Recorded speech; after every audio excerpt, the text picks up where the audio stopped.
Ile kuchoka, wakaambiwa fanyaje, vueni nguo. Wakavuliwa nguo, wakamwagiwa na maji. Nikasema hapana, mimi bora mnipige tu mniue, siwezi kulala kwenye haya maji. Kudondoka chini, mate ndo yakaanza kumtoka mdomoni, makamasi puani. Mnadanganya, nyinyi ni majangili, sijui mnaenda kuwinda. Nikamwambia hamna brother, sisi tumefanyaje, tumekosea njia, tusameheni tu, hatujui. Kijana mmoja Seif Musa amefariki dunia baada ya kudaiwa kupigwa na askari watatu katika eneo la Ngorongoro mkoani Arusha. Seif alikuwa pamoja na wenzake wawili, Salim Hamisi maarufu kama Pacha na Abdalla Nuru, wakitokea mkoani Arusha kuelekea Babati kuhudhuria mazishi ya mwenzao. Kwa mujibu wa Abdalla, wanasema walipotea njia eneo la Makuyuni na kujikuta wamepita eneo la Karatu na kuingia Ngorongoro, ambako walikamatwa na askari waliowatuhumu kuwa ni majangili. Anadai walilazimishwa kuvua nguo na kujigaragara kwenye majani yanayowasha na eneo lenye miiba na baadaye kupigwa. Seif alizidiwa na kupoteza fahamu, huku Salim naye akizimia. Abdalla aliwapeleka hospitali ya Lutheran Karatu, ambako Seif alikutwa amefariki wakati Salim anaendelea na matibabu. Vijana hao walikuwa wakielekea Babati wakitumia usafiri wa pikipiki. Jeshi la polisi mkoani Arusha limethibitisha kutokea kwa tukio hilo na kusema kwamba askari watatu waliokuwa zamu eneo hilo wanashikiliwa kwa uchunguzi zaidi. Kama 6 hivyo, wenzetu watatu walitangulia na sisi tukawa tunafuata nyuma. Ile kuwafuata nyuma tukawa sasa tumewapoteza. Kuwapoteza tumefika pale Makuyuni. Mimi hapa nikajua njia ya kwenda Babati ni kupitia wapi? Karatu. Nikawa sasa nimeingia ile njia ya kwenda Karatu. Tumetembea tukafika Karatu mjini pale. Ikawa sasa tukabadilishana, mwenzangu akawa anaendesha pikipiki, mimi nikawa nimebaki kule nyuma na ule mwenzetu wa katikati ndo akabaki.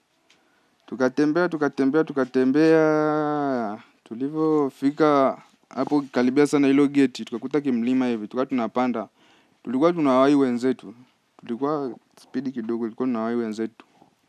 Lakini sasa ikawa sisi tumepotea njia. Kufika hapo mbele, tukakutana na kigeti kidogo. Hicho geti kidogo tumefika hapo tukapita. Maana wale maaskari walikuwa kwenye kile kibanda wamekaa kule ndani. Ile tunapita, tunakutana ile geti kubwa limeandikwa Ngorongoro. Kufika tukutana na hizo cruiser zimepaki, wakasema wazungu tumefanyaje? Tumepotea njia. Kupotea njia pale ndo ule wakati wa kurudi, wale maaskari ndo wakawa wametoka kule ndani. Wakawa wanatoka kule nje, sasa wamefunga geti. Wakatuuliza, wazee mnaenda wapi? Tukaambia si tulikuwa tunaenda msibani wapi? Babati. Babati huku vipi? Kaambia tumefanyaje? Tumepotea njia. Mmepotea njia Akasema nyie mnadanganya, nyie ni majangili, sijui mnaenda kuwinda. Nikamwambia hamna brother, sisi tumefanyaje? Tumekosea njia, tusameheni tu, hatujui njia. Akasema hamna, pakini pikipiki hapo. Tukapaki pikipiki pale. Tulikuwa na begi ilikuwa halina kitu.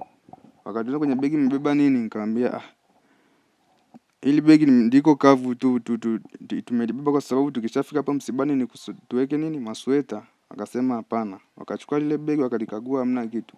Wakalitupa chini. Akasema sasa nyie njooni huko. Wakatupeleka hapo nyuma kidogo ya huo ukuta wa hicho kibanda cha nani. Wakatuambia tunyanyue miguu juu. Tukanyanyua miguu juu. Kunyanyua tukakaa kama dakika 5 hivi. Sasa wenzangu wakawa wamefanyaje? Wamechoka.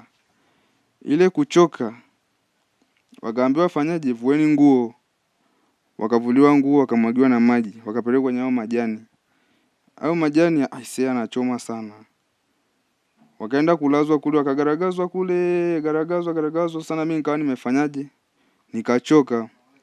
Ile kuchoka sasa, na mimi wakaniambia nifanyaje? Nivue nguo.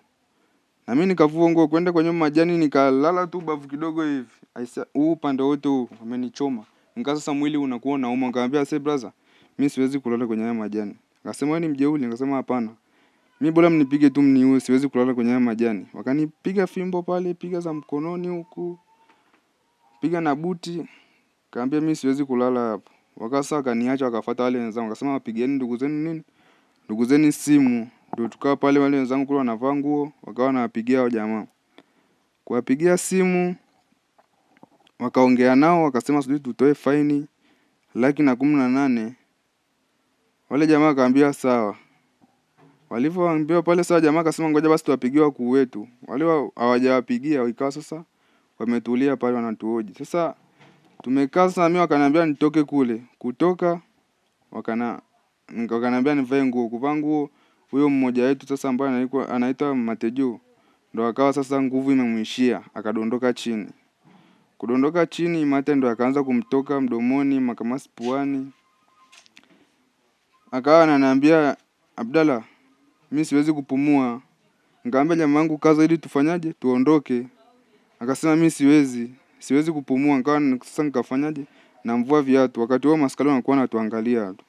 Nikamvua viatu nikaanza kumpepea pale, mpepea. Yule mwingine tena wa pili akadondoka naye chini. Akawa naye anatoka mate mdomoni na makamasi puani. Sasa wale maskari walivyoona jamaa hali inakuwa ngumu, wakaenda kumnunulia Fanta. Akasema sijui ni sukari imeshuka. Sasa yule sukari kushuka kunywa hivi hawezi. Ananiambia Abdalla nisaidie. Yule mwingine ananiambia naye nisaidie, sijui na mtoto wangu huko yuko mwenyewe, kwa hiyo mimi naomba tu nisaidie. Huyu mwingine tumuache tu. Akamwambia hapana, mimi siwezi kuwaacha hapa wote. Wale maaskari walivyoona sasa hivi wakasema nyewe fanyeni, maana mimi ndo nilikuwa tu na nguvu nimebaki kwa sababu ile majani sijalalia sana. Wakaniambia fanyaje? Nyanyuka hapo, wabebe wenzio muondoke, maana tunawatorosha hapa ili hao wakuu wasifanyaje wasijue. Tukaambia sawa. Yule mwenzangu ambaye mmoja alikuwa na nguvu kidogo, tukampandisha yule mwingine ambaye hajiwezi. Nikapandisha katembea tu kama watu 5 hivi. Nikawa sasa yule mmoja nguvu imemwishia kabisa na yule mwingine nguvu ikimwishia, tukadondoka chini. Dondoka chini pale. Nikawa sasa mimi sielewi, nimechanganyikiwa nifanyeje. Yule mwingine mate anamtoka puani, macho yameanza kubadilika kabisa. Nimefika pale nikasimamisha gari ya kwanza, wakasimama, nikawaelezea pale, wakasema hawajasema kwanza kitu, wakaondoka. Nikasimamisha gari ya pili, hawajasimama. Bahati nzuri kulikuwa na jamaa alikuwa anaosha bajaji. Na kuna jamaa fulani naye alikuwepo hapo na mama fulani alikuwa na mtoto. Ndio tukaa pale nikawabeba. Kuwabeba nikamwambia jamaa, sasa naomba nitumsaidie maana hawa jamaa hapa wana hali mbaya sana. Jamaa kwa sasa na yeye anaogopa, maana jamaa huko kwenye hali mbaya sana. Mimi sasa ile nimechanganyikiwa. Nikawa sasa nikafanyaje? Nikawabeba. Nikawaweka kwenye ile bajaji, nikaweka kwenye bajaji wote wawili. Akawa sasa ameondoka na huyo jamaa mwingine na huyo jamaa mwenye bajaji, wakatembea. Mimi nikawa naendesha bike. Bike nimetembea nguvu na mimi ikaanza kuniishia. Nikawa sasa yule jamaa bajaji akasimama akaniambia vipi? Nikamwambia mimi siwezi kuendesha pikipiki. Akaniambia basi ngoja nikusaidie mpaka hapo mbele, nipeleke sehemu fulani ili nikurudie wewe. Nikamwambia sawa. Akapeleka akarudi, akanichukua tukaenda kwenye bajaji. Tukapanda, tumefika pale mbele tu kidogo, yule mmoja akafia njiani. Tukatembea tena pale, tukafika hospitali sasa pale. Madaktari sasa waelewi. Mimi nimechanganyikiwa nalia, nimevuta pale, nakuta kitanda kikavuta mwenyewe nikakipeleka pale. Watu wananishangaa tu, nikamwambia naombeni msaada tu mnisaidie. Nimefika tu pale, watu nao wananishangaa. Nikawa sasa mimi nimechanganyikiwa nalia. Okay, kwenye comment watu kibao kile cha Makuyuni cha kwenda Mtwambo mpaka Ngorongoro. Wakati Babati mlikuwa msomi vibao. Tulipofika, yani mimi mawazo yangu mimi nilikuwa nawaza kwenda Babati unapita Karatu. Ndio ilikuwa mawazo yangu. Kile kibao pale cha nani sijakisoma. Kwa hiyo mimi nikaingia hivi. Mlikuwa mmepakizana ngapi kwenye pikipiki? Tulikuwa watatu. Na hii ni mara yako ya kwanza wewe kwenda Babati? Ndio mara yangu ya kwanza kwenda Babati. Sasa wenzangu nikajua kama mimi nikajua napajua. Nilivyoingia hivi maana nao hajaniambia kwamba sio huku. Tukaa sasa wote tunaenda. Sasa tulikuwa tunatembea tuwawai wenzetu wa mbele ambao ndo walikuwa napajua.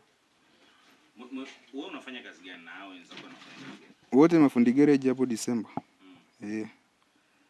Na kifo cha wewe mwenzenu kimetokana na kipigo cha askari wa uhifadhi. Yani ni adhabu tu ambayo nimepewa yale majani, maana yule mmoja ambaye amefariki alikuwa amenyoa tu hizo nywele. Kwa hiyo alivyonyoa zile nywele, ile mbe ikimchoma huko kichwani.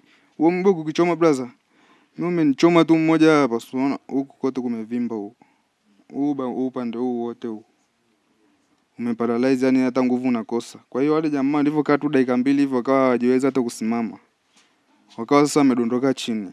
Ndio. Kwa tuseme mwiba ndo sababu ya kupelekea kiso kipigo. Ule mwiba ndio ilikuwa sababu, maana tumefika pale daktari yenyewe anasema hii mwiba ina sumu kali sana. Yaani ukikuchoma unaweza hata ukaparalyze nani tu ndo ndiko inafanya kazi. Yaani ubongo utakuwa tu ndo unafanya kazi. Sasa mlikuwa labda mna silaha yoyote mpaka wakawaambia labda nyinyi ni majangili? Tuna silaha yote, tumevuliwa mpaka nguo. Ukakuta hamna kitu. Kwa maana hiyo ni tunaweza kusema kwamba mlizalilishwa, kuvuliwa nguo zote, kufanywa uchunguzi ambao sio. Ndo wao sasa wametufanyia hivyo. Sijui kama niseme kwamba nimezalilishwa, ila sasa wao ndo wametuambia tufanyaje, tuvue nguo. Tukavua pale Nguo zote. wakatubakisha tu na box. Wakati wanavua nguo na wakati wanawasearch, wao waliwaambia wanataka kuchunguza nini? Kama wameshawashika na kuwasearch na kuona hamna kitu, lengo la wao kuvua nguo ni nini? Ni kutupa adhabu. Hebu jitambulishe, jina lako, unaitwa nani na wewe unafanya kazi gani, na hao wenzako majina yao na unafanya kazi gani? Kwa majina mimi naitwa Abdalla Nuru. Ninafanya kazi hapo garage December, na wenzangu wote ndo tulikuwa wote hapo December tunafanya wote kazi. Mmoja majina yao matatu siyajui sana, ila najua kwa majina ya kazini. Mmoja anaitwa Matejo, mwingine anaitwa Pacha. Huyo Pacha kwa sasa yuko wapi? Pacha yuko tumemwacha jana hospitali. Kifo cha mwenzako hichi labda umekishukuliaje na kimekuacha kwenye ile gari? Yaani hicho kifo ni brother, yani nikwambiaje, jana nilikuwa nimechanganyikiwa siele. Yaani kwa siamini kwamba jamaa amekufa. Yaani mpaka napelekwa kule mortuary nikaa siamini. Maana wale madaktari wanaenda wananipeleka nikaangalia, nimeshindwa hata kuangalia mwili. Nikawa sasa nimetoka pale sielewi, nikaenda kudondokea shambani huko. Shambani ndo nikazirai, nikapigiwa simu, uko wapi? Nikamwambia niko sehemu fulani, ndo akaja kunichukua. Sawa, tumeona taarifa ya polisi kwamba wale askari watatu wamekamatwa na wanaendelea kuhojiwa. Labda baada ya taarifa hizi umezipokea? Wafanye tu uchunguzi, sheria tu ifuate mkondo wake tu basi.